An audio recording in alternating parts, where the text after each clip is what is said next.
Hello and welcome to the MSTieCast. I'm Toby Mobius. And always riding shotgun, and it's me, Justin. And happy Halloween, everyone. Yes. If my calculations are correct, this should go up on 8 p.m. October 31st, 2015. Yes, it's that time of year. Spooky, strange things happen. Spooky, scary skeletons. And all of that fun nonsense. And that is exactly what Mystery Science Theater is pretty much all about. Yes. Things that are supposed to be scary, but they're not, and you just kind of gotta laugh at it, and everyone has a good time. Unless it's your work they're making fun of, in which case you get mad about it. But that's not what we're talking about today. Today we are talking about, episode 6? What's the number on this one? It's episode 604, I believe. 604. Mm-hmm. So, exactly 2 seasons after the last one. 604 Zombie Nightmare, starring Adam West and...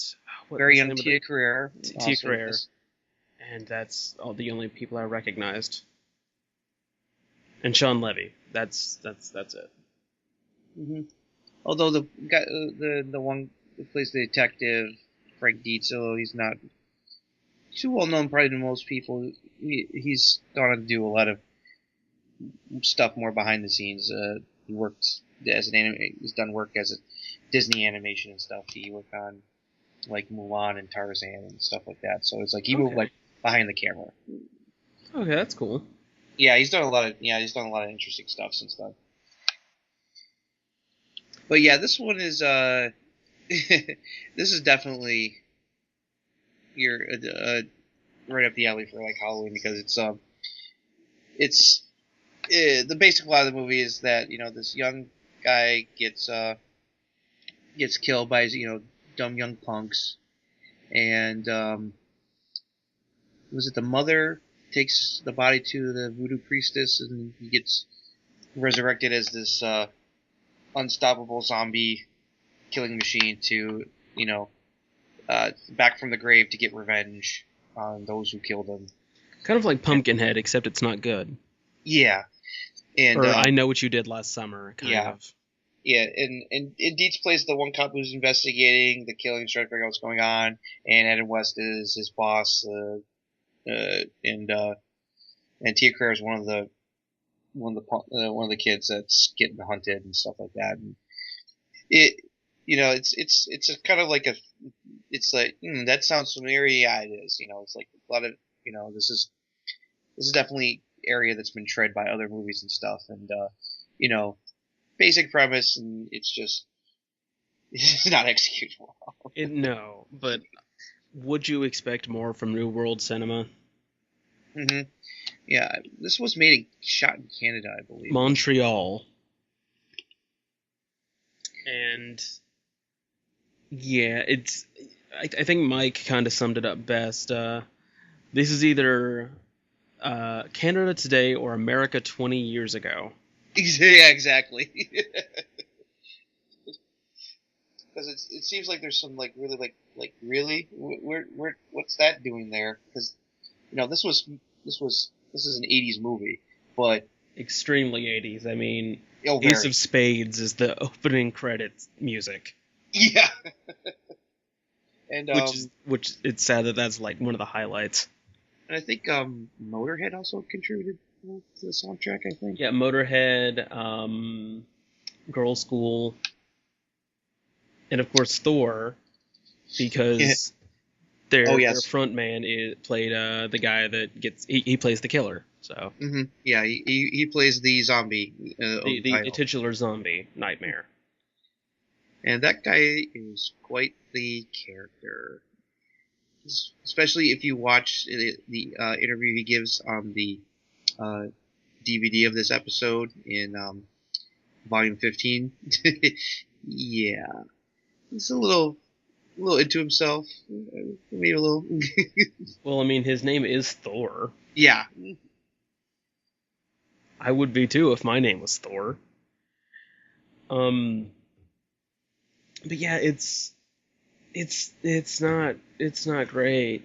It's I like it better than Tormented in that it's stupid and goofy and cheesy. You know, there's honestly where they're at the country club or whatever, and he comes in and offs them.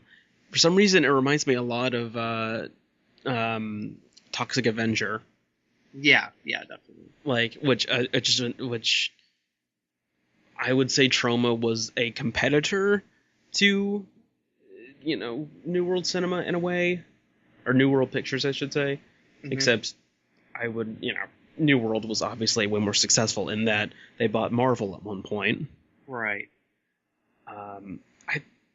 Was this when they bought Marvel? I don't remember. Yeah, it's when did they buy Marvel? It was like, I think it was like 80. I want to say 80, like 86, 87. Like Disney buying Marvel? No, the Disney buying Marvel was just a couple years ago. No, when New World bought Marvel. Oh, you mean when they were trying to? And then they made The Punisher, and no one liked it. Yeah, they licensed Marvel licensed some movie rights to New Line, and I know Canon also was trying to get their hands on like some stuff. Like they wanted to do the infamous, like wanted to do Spider-Man in the late '80s, directed by James Cameron. No. This is when New World, Roger Corman's company, bought Marvel in the late '80s. Like they owned Marvel. And I picked this up from SF Debris videos, and their CEO turned to the other guys and went, "Ladies and gentlemen, we now own Superman." Wow. To which someone went, "No, we own Spider-Man." To which he responded, "Holy shit, we have to stop this." True story. Let me double check here. Yeah, it was 1986. It was sold to New World Entertainment. Right. Hey, I got it right. I learned things from SF Debris. Thanks, Chuck. Well, Chuck is awesome anyway. Yes, he is. He does his homework. Yes. But yeah, this. I'm just gonna say this definitely has the feel of a Corman movie, even if Corman was not directly involved. Oh, absolutely. It feels like it's very cheap, very derivative. Mm-hmm. They shot it in Canada to, cut down costs. Mm-hmm. The effects are not very good. What little there aren't very many. Mm-hmm. The acting is okay, like for what it's supposed to be. As a cheap B movie in the 80s, yeah, you can do worse. And Adam West, he's not phoning it in. It's like he's definitely doing it. It's not like he's not acting like, okay, I'm just here for the paycheck. Yeah, he's not doing Adam West as a character as who he's playing. He's playing the role and he's doing it well. Yeah. I appreciate that. He's one of the most fun parts of the movie. Yeah, like honestly, Adam West is a very underrated actor because people just know him from like Family Guy and Batman, and he's just really goofy and kind of over the top. But people forget he can actually be very subtle and understated. The Gray Ghost Batman animated series, or love that episode. The Lego Batman where he gets to play Bruce Wayne. It was really cool. Mm-hmm. He's a very good actor. No, yeah, it's like when he wants to put in the when he wants to do it, he can be quite good and serious, and he's definitely trying that in this movie. This is not like a phone in performance like we've seen in other MST3K movies. So I appreciate that because it added some more fun to it. It's like honestly, like in terms of tone, it reminds me very strongly of Soul Taker. And it's even got that very 80s feel to it, which is weird because Soul Taker was made in like the mid 90s. I know, and it feels like a late 80s movie. It feels like a late 80s New World Pictures movie. Oh, for sure. That's exactly what it feels like. Well, it helps when you've got Joe Estevez and the late great Robert Zadar. Zadar. May he rest in peace. Yep. And Urkel. Hey, Urkel. But yeah, and the reason I picked this one is like I've watched this episode more than once, and this is definitely a favorite of mine. The riffing in this episode is pretty stellar. They get some really good stuff in here, and the movie gives them a lot to work with, and they run with it. You know, like especially the Canada jokes because they know it's being made. You know, it's filmed in Canada, so there's a lot of good, good-natured Canadian riffing going on. You know, not to the extent they had not yet gotten to the Canada song levels of bashing. No, and they even get more into that with like Final Sacrifice. that movie's extremely Canadian. Oh, absolutely. And this one, this actually debuted during the '94 Turkey Day Marathon, which ironically was hosted by Adam West himself. So. Oh, Adam West, anything for a paycheck. Mm-hmm. That's why we love you. Yeah. But yeah, I mean, Joe Michelthor was the one who put this movie together. This was like, it's like trying to get into movies. It's like, and of course, it's just remember for being just a really bad cheesy movie. So, but he doesn't have too much problem with it. Yeah, like he's very self-aware, and I think that's one of the best things about him. Yeah. Adam West is very similar to Patrick Stewart in that way. They're very self-aware of the path their career has taken, but they still do serious work, but they do a lot of comedy stuff as well. Both for Seth MacFarlane shows, surprisingly. Mm-hmm. It's weird that they have that connection. Mm-hmm. Let's talk about the host segments real quick. The opening, I loved. Where they're the Secret Service agents that are protecting Mike. I love that segment. It's so funny. Down. It's like Gypsy had to be contained. She was a security risk. Yep. Oh, I love that skit. That segment is really, really funny. Servo's head pops off, and he's like, "Ed!" Oh, and like honestly, I gotta give props to the team for doing all that with Mike and having him like fall back there so many times because that ain't easy. Like I've seen pictures of that puppet pit. That's difficult to do. So kudos. If you've seen enough of the behind the scenes footage back in the day, there's a lot of holes in the floor to allow Trace and Kevin to move around with the bots. So it's like you had to be very careful where you were walking on the set. It's like. So yeah, props to Mike for willing to take that many. Being props. A trooper. Yeah, well, that's Mike anyway. He's always been a trooper. Let's see. Then the Mads are into voodoo. Of course. And Mike gives a voodoo head rub to an NPR host. Yeah. Oh, and of course. The other classic segment from this episode is when Servo and Mike are dressed up as Batman and Robin. Oh, of course. Crow and Tom are in the hot tub, and Mike somehow finds a fish. Yeah. It's so like it has like almost nothing to do with the movie besides the presence of a hot tub, but it's just so. Not even bizarre. It's just so out of nowhere, but it's really funny. Mm-hmm. It is. Crow he's like eating chocolate. Uh-huh. And this is the technically the first segment. He's eating chocolate and he's like reading a book, a little paperback, and then Tom just out of nowhere runs him over. I think that's the hot slot bot car from what episode was that? Warriors of the Lost World, I think. Yes, I think it is. I believe that's the same car, just slightly modified. Mm-hmm.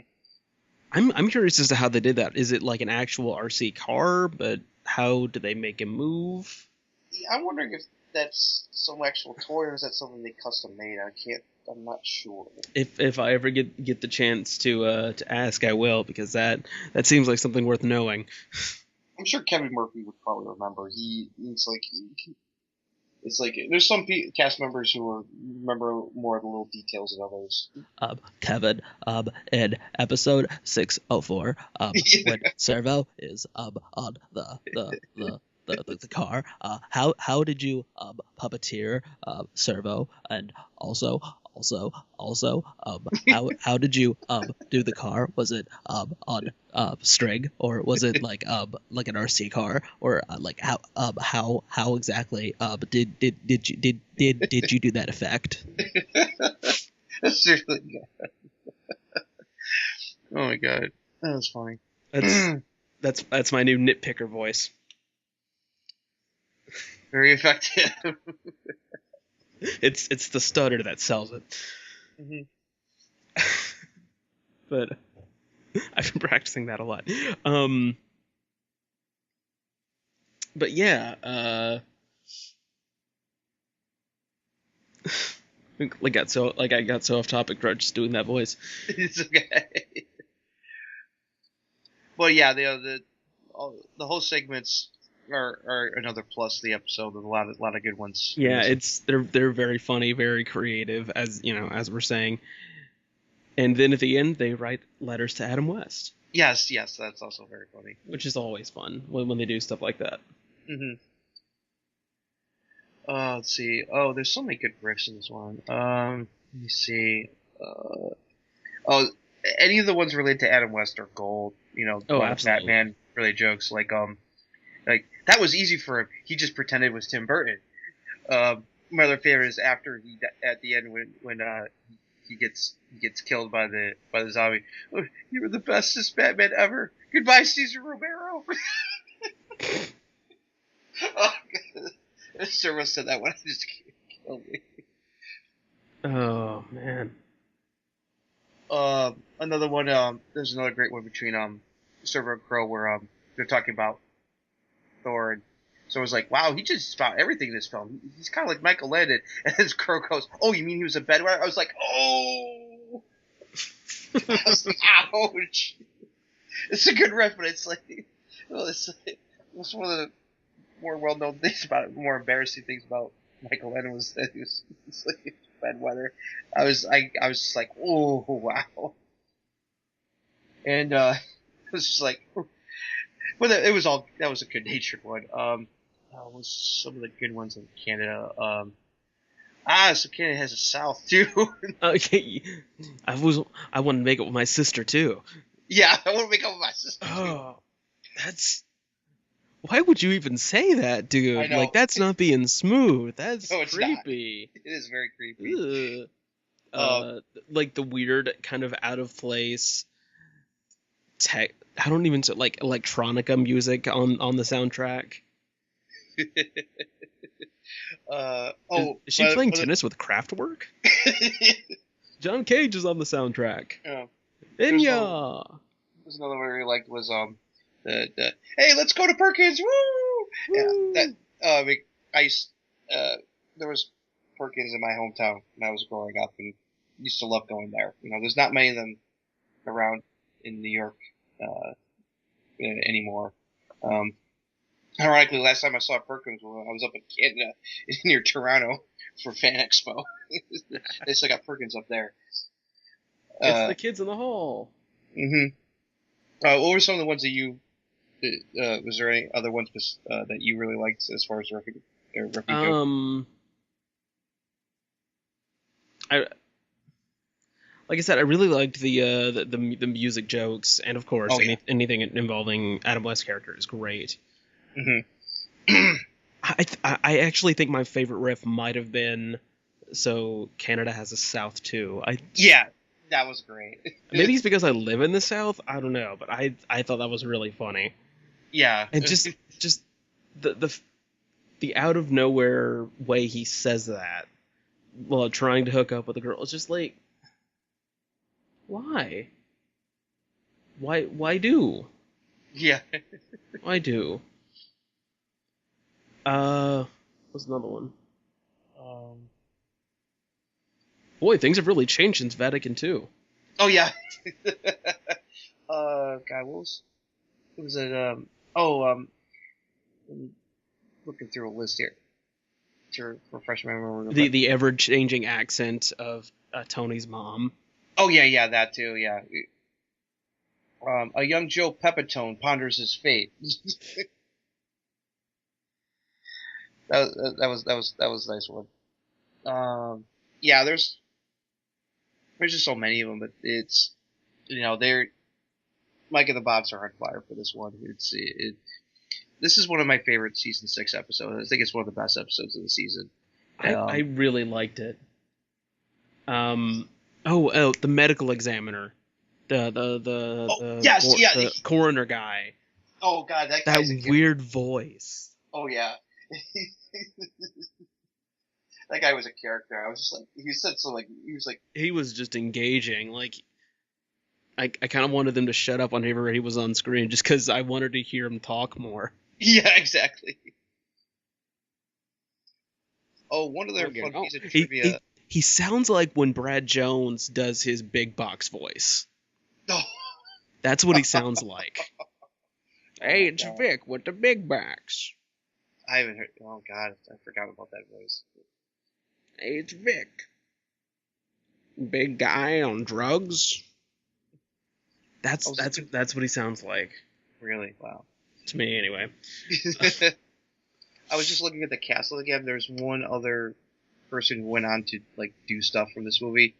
One of the young punks is played by Sean Levy. Yeah, Sean Levy, the director. Yeah, for those who may not recognize the name, here's some of the movies this guy's directed: Cheaper by the Dozen, the Steve Martin Panther. He's directed all the Night of the Museum movies. Date Night, Internship. He does a lot of family movies, basically. Yeah, this guy's done a ton of movies. A lot. So he also did Cousin Skeeter and the famous Jet Jackson. Yep. So and he's had quite the career. That was his acting debut in that movie. Apparently, that was the first time he ever acted on screen. Was Zombie Nightmare. You know what? There's worse stuff to start in. Oh, absolutely. So he's definitely one of those people that started off in this really bad movie, but went on to do pretty well for himself. He did pretty well. I can't say I particularly care for most of his movies. Yeah, me too. But the first Pink Panther is okay. Cheaper by the Dozen, the first one's okay, and same with Night at the Museum. This is Where I Leave You was actually pretty good. Yeah. This Is Where I Leave You. I haven't seen the third Night at the Museum, but I heard the ending is really good. Mm-hmm. The Watch sucked, which I think it was terrible because they filmed it right over. I think the one I want to check out is really cheesy. Is Real Steel. That's got Hugh Jackman and Evangeline Lilly, where it's the fighting boxing robots. Yeah, it's Rock'em Sock'em Robots, the movie. Yeah, it's Rock'em Sock'em Robots. It's basically like they couldn't get the rights to that from Hasbro. That's what it feels like. I liked Big Fat Liar when I was 12. Yeah, exactly. Now it's not good. Mm-hmm. The Alexander the Terrible, Horrible, No Good, Very Bad Day adaptation. He did that one too. Oh, haven't seen it, but I don't really want to. Mm-hmm. It looked like standard Disney live action movie fare based on a book. Mm-hmm. Yeah. Yeah. So there's a lot of people either, Adam West of course was the most known. Was the only known person when this movie was done, but a lot of people involved went on to do a lot of other more well-known stuff. So, it's like, and that's the way it usually is with, it's like, you gotta get your start somewhere. It's like, whether it's in, cheesy, cheap, bad movies or, on television or in soap operas, it's like, you gotta start somewhere and you work your way up, so. You can do a lot worse. Yep. Oh, absolutely. we've seen worse. Oh yes, we've seen worse starts. We've seen worse last things. Mm-hmm. You can do worse than Zombie Nightmare. Oh, absolutely. Almost like Zombie Nightmare is a really fun episode. I thoroughly enjoyed it much more than Tormented, which again, the big problem with Tormented is it took way too long to actually start. Yeah, exactly. Where this gets going right off the bat, right off the bat, 80s cheese. Mm-hmm. Again, the opening credit song is Motorhead. Yeah. Ace of Spades. So now I really want to go play Tony Hawk. So. No, I'm glad you like this one. The first time I watched this one, it instantly became one of my favorites, and it holds up. It's definitely a great episode from that season, and a really good episode overall. So which box set is this one in? It's volume 15. It was volume 15. It was the third one that Shout put out after they got it. Okay. That one comes with Robot and the Aztec Mummy, Racket Girls, and Girl Lovers. I'm gonna have to pick this one up because I like Robot versus the Aztec Mummy, and I've never seen Racket Girls or Girl Lovers Lane, but I'll probably check them out. And if I like them, I'll probably pick up the set. I haven't watched Girl Lovers Lane. Racket Girls, I have watched that one. Not bad. I know some people think it's a real stinker episode, but I kind of enjoyed the riffing on that one. Maybe we can take a look at those episodes at some point soon, because I know next month we're doing our Turkey Day discussions. Yeah, and it's ironic we're just about to get into Turkey Day territory, and this episode premiered during the Turkey Day marathon. Oh, it's a good segue in that way. That was one of the nice things about the Turkey Day, is that they would debut like a new episode at the end of the marathon. It's like, hey, yeah, you've seen all the old episodes. Now here's a brand new one. Yay! Yay! Speaking of DVDs, something we want to bring up really quick because it came to our attention earlier before we posted the new episode. We're recording this on Thursday night. Yeah. So this will go up on Halloween, but just so you're aware, Cinematic Titanic is ceasing all business ventures by the end of the year, DVD-wise and merchandise-wise. If you want merch, if you want DVDs, get them now, because at the end of the year, they will not be available. Yeah, they're going to stop, they're just going to stop, making, new DVDs. Any new content, just gone. Any old content is going to be gone. We believe the episodes will still be available on Hulu and streaming. Not 100% on that. We will let you know as soon as we know more. But if you want a DVD, head over to Amazon and get those now. Yeah, there's only like 4 that I found that are still available for purchase. 2 of the studio ones. The first one they did Oozing Skull, and their re-rep of Santa Claus Conquers the Martians, which I recommend. Yeah, I still haven't seen that one. I gotta watch that one. I have seen East Meets Watch, which is their first like live DVD release, and that's one of my favorites. It's awesome. Just rewatched that recently with some friends, because one friend who's gotten into the urban world, she hadn't seen it yet, and so it was a blast. And then one I definitely need to grab that I don't have is Rattlers, which is another film live in front of an audience. I have to pick all of these up because I don't have any of them. Yeah, they're all for $10.99 right now on Amazon. They're Prime eligible if you got Prime, so you get them.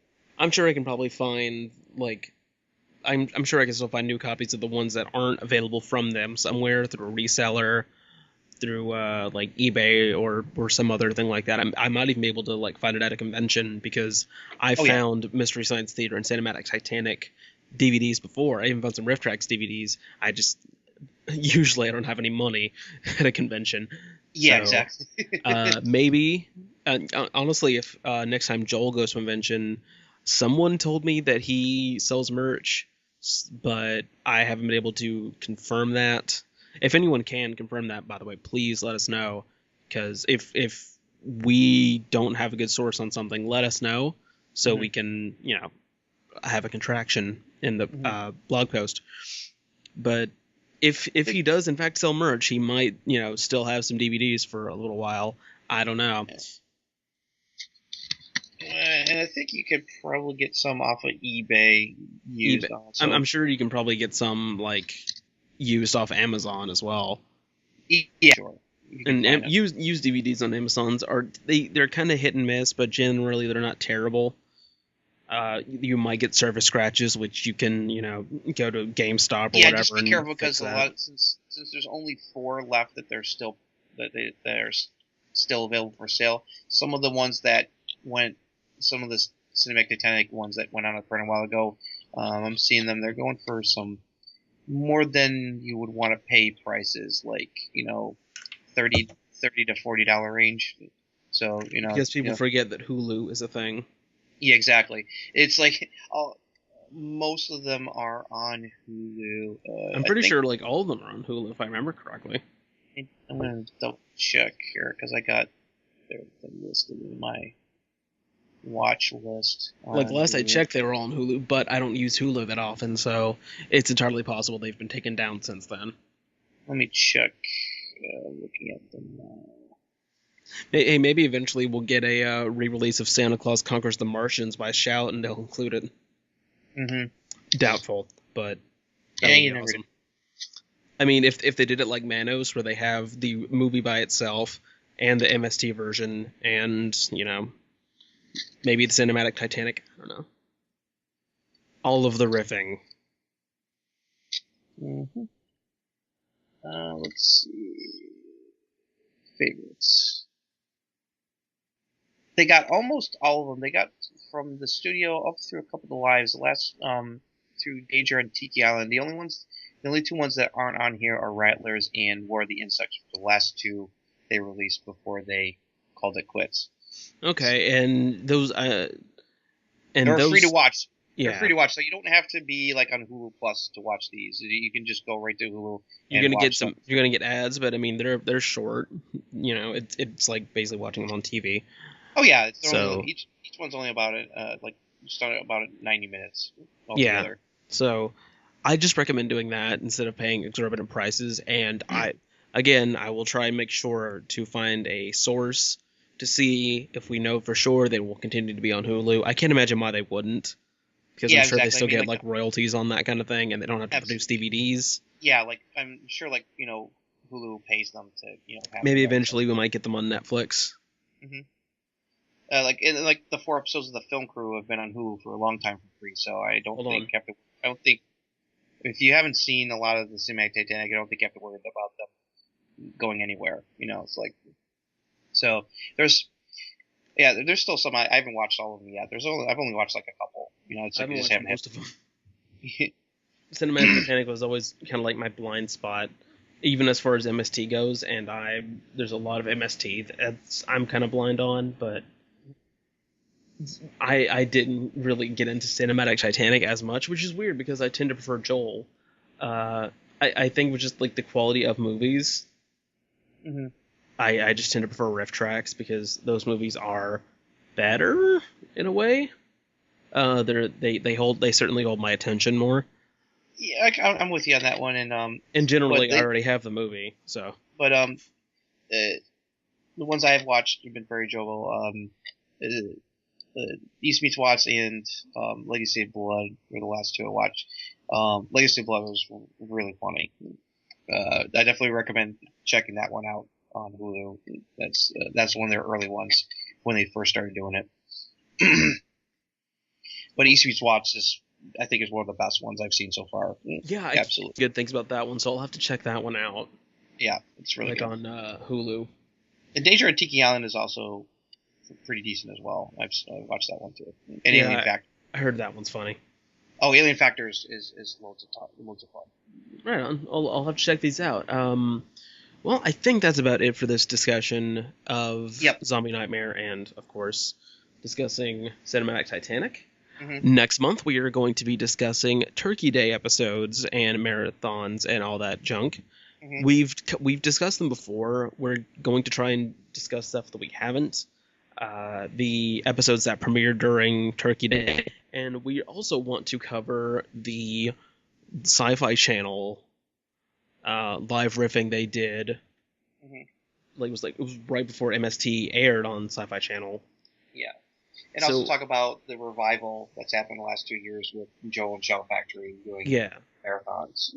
Not as long as the old ones, but, Yeah, and, we can discuss what movies we would like to see on those. And if you guys want to, share your own experiences with Turkey Day or what movies you feel are appropriate, whatever you want to do, just send us a message and we'll read it on air like the MST3K crew do. Mm-hmm. As the crew do. Yes. So. Do as they do. Do as they do. Yeah, true facts about Mystery Science Theater 3000. Mm-hmm. I should get Frank on the show. It'd be funny. Anyway. All right. Well, thanks for listening as always, guys. We noticed a lot of people coming in and onto the Facebook page, liking it and following along and stuff. It's like, yeah, it's really cool that there have been a lot more people liking the Facebook page lately. It's very, very cool. We really appreciate it. And again, if you want to share your thoughts on MST3K or, just on anything, exactly. Feel free to send us a message. Yep. Do not hesitate. Yes.